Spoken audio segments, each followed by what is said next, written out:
Vincent and go. And Vincent said, I feel that there is nothing more truly artistic than to love people. Yes, well said, right? I thought that was very special. Now, what I'd love to do is have us all take a moment and say the word kindness. And what I'm going to have you do is actually take yourself off mute. And at the count of three, for 3 times, say the word kindness. Okay, just feel it in you, see how it feels. All right, everybody ready? 1, 2, 3. Kindness. Kindness.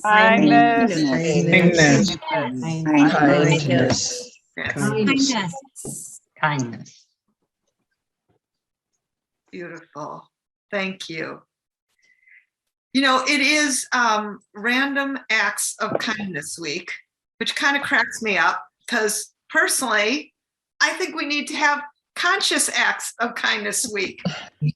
So I'm going to ask you all to keep your kindness conscious and to remember that part of the Prophet of Kindness principles is to practice conscious acts of kindness every single day. And my request of you is to practice at least one conscious act of kindness every single week. Can you agree to that? Give me a thumbs up if you can agree to that. Every single day, actually, forgive me, every single day, practice a conscious act of kindness. Yes? Can we recreate that one? Yes, yes. Beautiful, beautiful, beautiful. I think it's an important piece. Now, also welcoming, there's some faces I haven't seen in a while. Welcome back, and super excited always to have you embracing in this conscious act of kindness that we practice together the third Wednesday of every month. Yes? And I want you right now, put in the chat right now, what's a conscious act of kindness that you have done in maybe even today or within this week? I also want to welcome, by the way, Jason's wonderful guests here to our kindness community. Our speaker today is Jason, and we'll tell you a little bit about him in just a moment. But I'd love to celebrate, if we can, for a moment, your conscious acts of kindness. Oh, that's beautiful. Take a look in the chat. Donating to a fundraiser, bought coffee for your coworkers, give a free healing to someone who's grieving, you forgave a mistake. Beautiful. Going to volunteer to host a dinner for a women's shelter, sharing jokes with strangers. You may have to put one in here. Creating a video testimonial for a colleague and sending a note card. By the way, one of my conscious acts of kindness is I actually send 2 handwritten note cards every single week. I actually measure for it. It's in my calendar on Monday, and it says paint 2, excuse me, I was reading Randy's, send 2 note cards. Beautiful. Memorial stones for beloveds who have passed. Bracelet, give a bracelet to somebody in need. Taking dinner to a friend. Beautiful.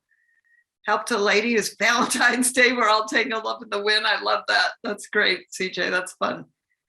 Asked my daughter if she wanted my opinion. That's good. Yes. And she said yes. That's really funny. I love that. Music at a retreat. Beautiful. Helped a small business owner bake a cake. Wow, fun. Bought a book for a friend. Oh, these are wonderful. And some good ideas, by the way. Very good ideas. I love that. You know, my neighbor today just texted me. She goes, hey, I've got this bag of cards. I'm not going to use them. Would you like them? Now, remember, I said to you, I send 2 handwritten cards every single week. You know, I don't always know who they're to. I don't know what they're for, but I know that I have it on my calendar. You know, like self-care, we have to schedule, many things, including kindness. I think that's really a beautiful thing to schedule it in to your, to yourself. And I think that's really, really important. Because, I know, and everybody's like, oh, it's Valentine's Day, happy Valentine's Day. And I'm like, can we spread love every day? Can everyone agree to that? Spreading love every day, yes? And love and kindness to me are very, very related, and they may be different, okay? But certainly when you spread kindness, you spread love. And I'll read Vincent van Gogh's quote again, that I feel that there is nothing more truly artistic than to love people. So I think that's really a good reminder for all of us. Beautiful and welcome, welcome. What we're going to do today is, I think what we'll do is go straight into Jason, and Jason and I will have a wonderful conversation for about 10 minutes. And then, as you know, our format, he will pose a question that you'll all go and talk about.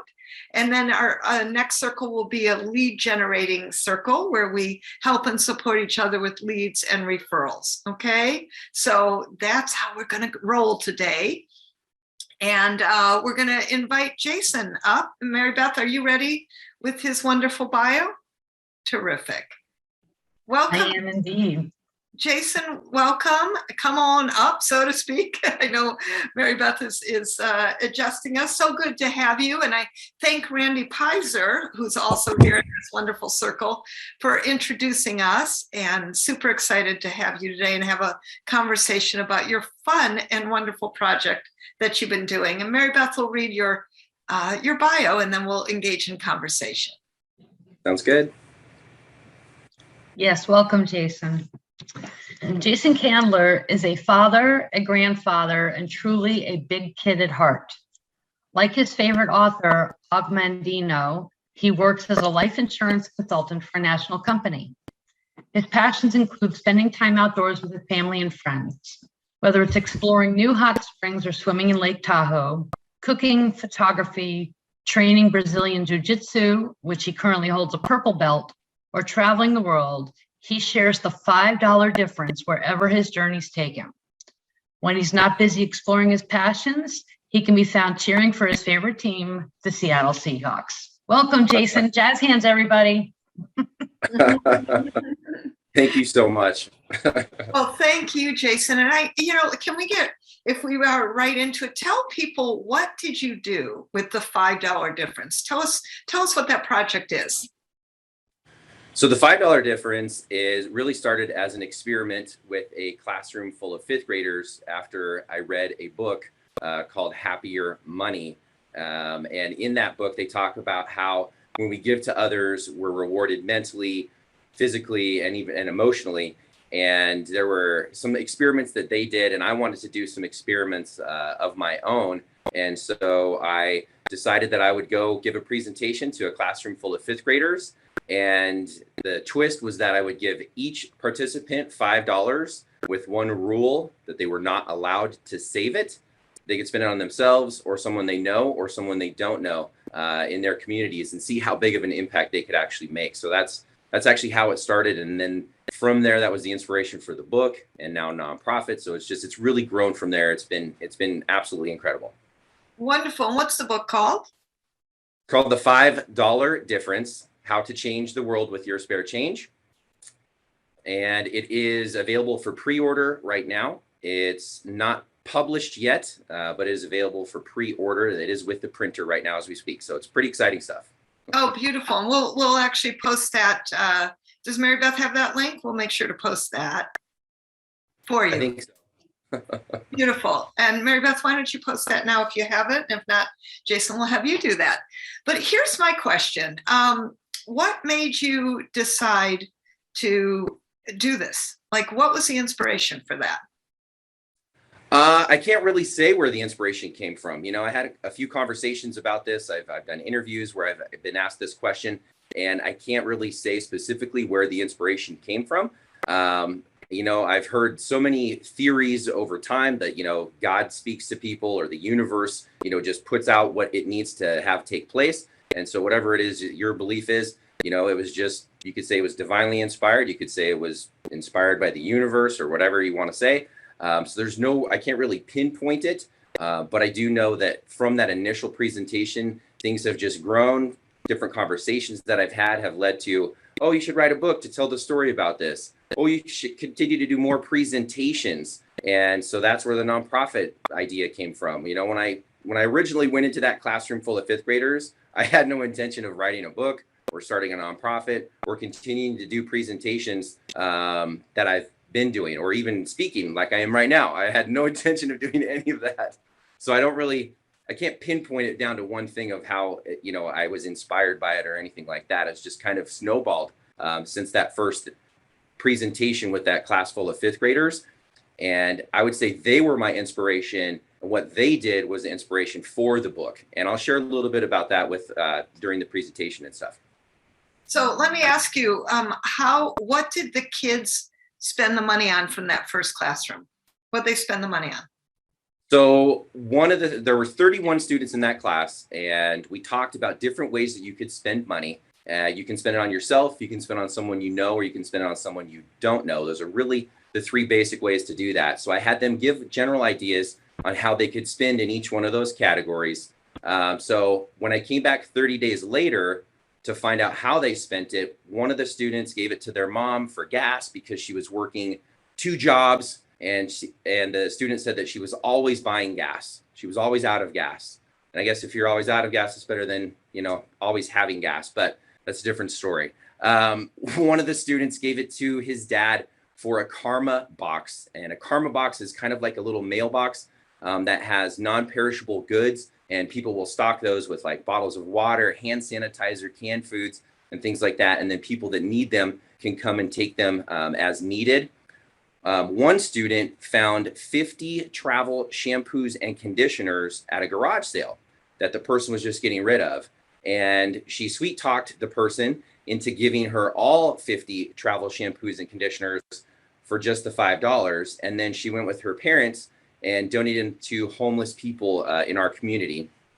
And the thing that was the most impactful and the actual inspiration for the book itself was that 10 students in that class decided to pool their money together and pay off the back lunch debt for other students at the school. And that was just so powerful and moving that the cafeteria staff went to the teachers and they asked them, where did this money come from? Why are these kids doing this? And so the teacher kind of explained the experiment. And then from there, the teachers were so moved by what the students did that they pooled their money together and paid off the rest of the lunch debt for other students at the school. And that was the true inspiration for writing the book, because I wanted to share what these kids did when they were given the opportunity to go out and make a difference. It is so beautiful. And this isn't just one you've done this with. How many at this point? How many classrooms, do you know? So I've done 7 different classroom presentations. I've done a few different presentations for other organizations. And just before the book went to print, we actually had to pause printing to add this story in. And I'm so thankful to my editor for being so patient with me. Randy, thank you for being so patient with me to get that story added. But it was so impactful. We had one student that from the most recent presentation just in November of last year that took his $5 and purchased a packet of lemonade mix that was enough to make 5 gallons of lemonade. And then somehow he talked his parents into setting up a table at a football tailgate in November to sell, of all things, lemonade. And his parents were like, you're not going to get very far. It's lemonade. It's 25 degrees outside. You're probably not going to sell very much. But he was determined to make a difference. And so he set up his table. He told everybody what he was doing. He was trying to raise money to make a donation and make an impact in his community. He sold all 5 gallons of lemonade that day. And then through the analogies and the presentations that I do and the examples that I give, he decided that he would make the best or biggest impact if he donated his money to the Food Bank of Northern Nevada. The Food Bank of Northern Nevada, their cost per meal is only 33 cents because of the donations that they have from their business partners, from food manufacturers, from grocery stores, from people like you and I that donate our time and our resources. So it only costs 33 cents per meal at the Food Bank of Northern Nevada. So when he took his money there and donated all to them, it was $166 that he had raised that day selling 5 gallons of lemonade. And at 33 cents per meal, that's about 503 meals. So he effectively turned his $5 into over 500 meals. And I mean, it was so incredible that we had to pause the printing, literally stop the printing, rework a couple chapters in there to get that story in there, so that way people could hear that story in the book. So just incredible what's happened and just continues to happen each and every time I do one of these presentations. It's amazing. I love that story, Jason. I am so glad that you did pause that printing. And really, to me, what this is saying is, the spare change concept, right? Like, what can we do and how can we multiply whatever we actually have, and to keep doing that. So I think a wonderful gift for all of us is to look at, what are we doing with our spare change? How can we multiply it and multiply that effect? And I love, of course, your impact on these kids, and having them make, their conscious decisions for their conscious acts of kindness. It's incredible what you're doing. I love that. Hey, Jason, we are getting requests. Please do post the link for the book so that we can support you. And I think that'll be really important. And, one of the things I do is I go to Costco and the dollar store, and I buy those wonderful packs of tuna or chicken salad that they have all prepared. And I give those out to the homeless, and I always have them ready every time in my car, right? So the question is, what can you do? Sometimes I'll pack baggies full of nuts or other things, right? When I go to hotels, and the juices they give you and all the fruit, whatever, I save them and I give them away to homeless. So I think there's so much we can all do with our spare anything, food and dollars. And Jason, you've just been such a great example of that. And I truly appreciate you holding that light for the $5 difference, and keep doing it for kids. What would you like to add? So I'm sorry, I didn't hear the question. Oh, what would you like to add on that? Anything? Oh, yeah. I was just going to give an analogy that I use when I do the presentations for the students or for businesses or anybody that I'm doing the presentations for.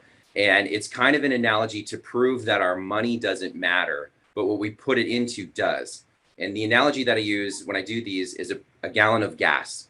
If I have a gallon of gas and I put it into a big lifted truck, that truck might get 5 to 6 miles down the road. I've helped one person go a little distance.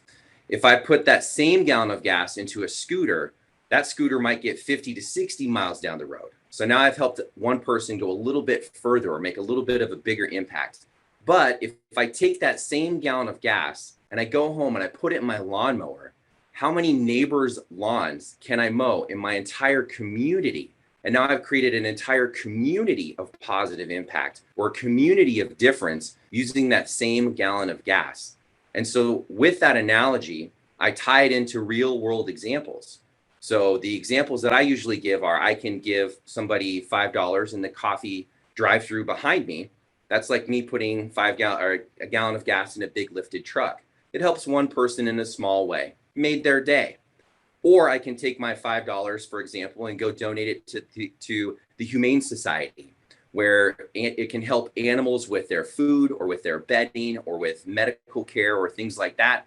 And in my research that I did for the book, and this is all included in there, 3 months worth of food can be purchased for $5 for a parakeet. 3 months of food for a parakeet can be purchased for $5 at the Humane Society. And then the last example that I give is the Food Bank of Northern Nevada. Like I mentioned, it's only 33 cents per meal. So if I take $5 and I donate that $5 to the food bank at 33 cents per meal, that now becomes 15 meals. Or at 3 meals a day, that's 5 days of food for someone. So my $5 now becomes 5 days of difference for someone. And so that's the analogy that I use and the real world examples that I use to help inspire kids or adults or whoever it is that's at the presentation before I give them the $5. And then I give them the $5 with that rule: you cannot save it, you have to spend it. And then they are given the kind of the blueprints from the presentation, from the analogy and the examples. And then they're also given the tools so that way they can actually go out and take action like all these students and adults have done. I love that. Jason, thank you.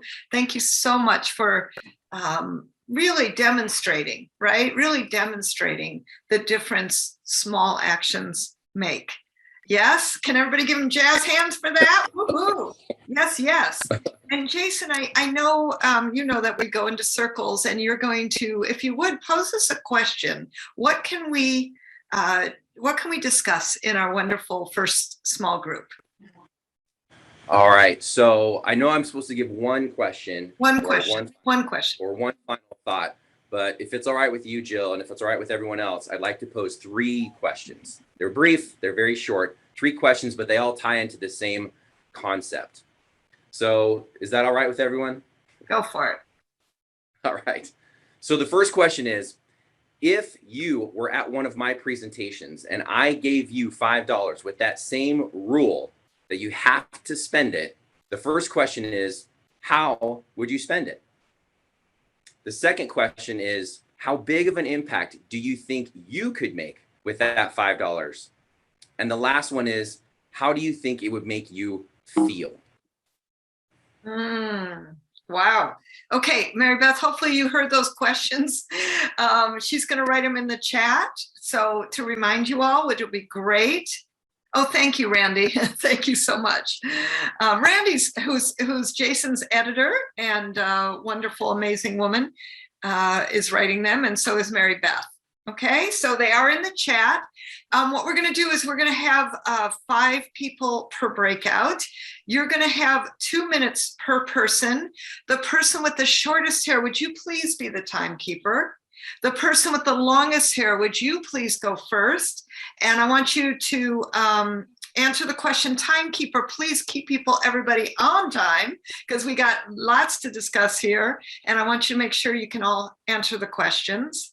And then person with the longest hair who's going first, you pick the next person, okay? And then keep it going that way, just so we move quickly.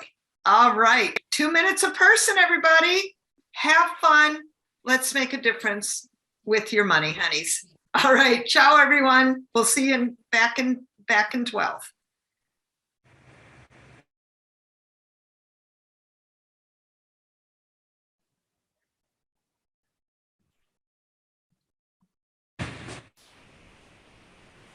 All right, welcome back. Welcome back. I'd love to hear some wonderful shares. Who's got some shares? We'll take up to 3. And raise your hand in the Hollywood Square or raise your hand in the chat, please. I see Guinea, I see Claudia, I see Randy and Jennifer. Peg, if we can, we'll get to you. Let's start with Guinea, please. Oh, Jill, when you speak, when you do something with kindness, your circle of kindness has ripple effect beyond imagination. And just now found a new friend, Jason, which I know will be a friend for life. And thank you, Randy. Thank you, Jill, for bringing him into my world. I'm honored. And we are already talking about that $5, which you mentioned, is going to be 5 million, 5 trillion. We are going to go there. Right. I love that. I love that. Beautiful. And let's bring on Claudia. Come on in, Claudia. We first had a little hard time to start, but then once we got rolling, we got all excited. So I thought about going to buy some beads at a thrift store or garage sale and make them into gratitude necklaces. So sell them for $5, but also give them the thing, like every time they touch it, they have to say something about themselves that they are grateful for. But also their job is to go on and tell somebody what they're grateful for about them. And then you can donate this $5. We also had a seeds idea and a bottle of water idea, which was wonderful and outstanding. It was fun. Thank you so much. Love it. Woohoo! You're welcome. Thank you, Claudia. Randy, come on in. So I was really, my eyes got opened up by Rosemary when she shared, because, she buys a bunch of stuff at a discount store and donates them. And one of the things that she's discovered that homeless people need that I had never thought of are can openers. And so I thought that was, something new. And I talked about how, like, when I lived in the Bay Area and I used to carry dog food with flip top lids in my car, and because Oh. there's homeless people with dogs everywhere, and I just be handing out dog food constantly. And so that's what I wanted to share. Oh, that's beautiful. And again, I want to acknowledge Randy, who is on screen right now, as the editor for Jason's book. So super wonderful, Randy, and your contribution. Yes, beautiful. Thank you. And last but not least, we'll take Jennifer. What I noticed in all of our conversations is that everyone wanted the money to stay local. And there's all sorts of local charities and places that you can use even the $5. So that's what I want to say. Yep. Oh. And springboarding off of that, one of the chapters in the book is 50 states of $5. So where I researched 50 different nonprofits or charities, one in each state. They're different groups. Some of them are youth groups. Some of them are animal groups. Some of them are for homeless. Some of them are for empowerment. Some of them for like youth leaders and things like that. So one of the chapters in the book is 50 states of $5, just to kind of get people started. It's just one from each state. So obviously there's, like you said, there's so many nonprofits and charities in each state, but I just wanted to springboard on that and just kind of mention that as well. Thank you, Jason. That's a beautiful piece. Jason, and I know you and I talked about a free gift, and if you could post that in the chat, that'd just be super. We would love that. You bet. We would So love it's a little difficult. It's not difficult to get to. I'm going to send you to that same page for the shop at the $5difference.com/shop. And then you'll just click on the far right side. It'll say 5 easy $5 differences. It is a free download, and it gets your juices flowing. And it gives examples that I used when I was doing research for my book, and just ideas to kind of help you, 5 easy ideas to start a $5 difference in your own community. So I'll include that here. Oh, that's super. Thank you, Jason. Could everybody give Jason some woo-hoo and hand waving? Thank you so much, Jason, for being here with us today. You're welcome to stay through the next part of the circle, and we appreciate you. Thanks so much. By the way, I got $5 in the back here for you. All right, everybody, beautiful. Now what we'd love to do is we're going to take you all to another circle. Mary Beth, let's spotlight just solo, please. And we'll take you to another circle and have you connect with each other. And you know what we love to do here is help each other with leads and referrals. So ask for one thing, please. What's one thing that you need as a conscious act of kindness this week to support you with your next step? That's your request. One thing. We're going to put you in groups of 5. We're going to keep the chat open, so please chat to each other inside of your group too. We love that. We love you to stay connected. And then person with the longest hair, you will be the timer this time. And we're going to still do 2 minutes. That'll give you a little extra time just in case you need it. Person with the shortest hair, you're going first. And just, hold a space that people can actually feed into you, because it's important to give kindness, but also to receive it. All right, everybody, we'll see you back here in 12 minutes. Ciao for now.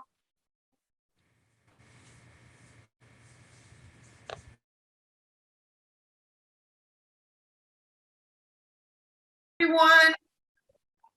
And I'm so glad it was beautiful. Can we take a few shares, quick shares, popcorn shares? Who's got them? Raise your hand, or raise your hand in the chat. Peg, yay, you got in. Let's start with Peg, go for it. So I was in room 4 with Christine and Angelica, and we had some great shares, and both of them are published authors. And Christine's book launch is coming up real soon. And what I started to say as the room was closing is she's trying to think about how to monetize and how to get the word out. And I said, I started to say, if you're connected with Jill, she has resources about publicity that you can use. So that's my recommendation as we were shutting the room down and I didn't get to finish my sentence. Beautiful. Beautiful. Thank you, Peg, for the plug. I appreciate that. Hey, Mary Beth, go ahead and post our publicity crash course link. And also a reminder for all of you to fill out the Skillshare directory. I'll just sound like a parrot and say it again and again. Make sure that you fill out the Skillshare directory so that each one of you can find each other. This is one of the benefits, that you can find each other to share what you do and who you are. And I think that'll be really, really helpful for you. Excellent. And thank you for that, Peg. Appreciate that. By the way, my favorite gift, I love gifts. One of my favorites, Peg sent me this card. Look at this. Super cute. So I love that. You're on mute, much better than saying it. And people get the point. So this week of random acts of kindness is your conscious act of kindness every single day. It's a reframe for you to remember to do that every single day. James Barrie said, "Those who bring sunshine to the lives of others cannot keep it from themselves." Yes? Beautiful. Isn't that true? Yes? All right, give me some Beautiful. hearts. Give us some love. Spread the kindness, my friends. Yes, beautiful. Let me see those hearts. Come on, put them in the reactions. Hey, Mary Beth, get a picture of all the hearts in the reactions. I love that. Oh, that's super cute. Keep them up there. Hang on, put them up there. Press it again. Press it again. Beautiful, beautiful, beautiful. Thank you, everybody, for coming. Next month, we are going to have a very special guest, as we always do. Leon is coming. He wrote, and actually, there's a beautiful documentary called The Kindness Diaries. The Kindness Diaries. Has anybody seen it?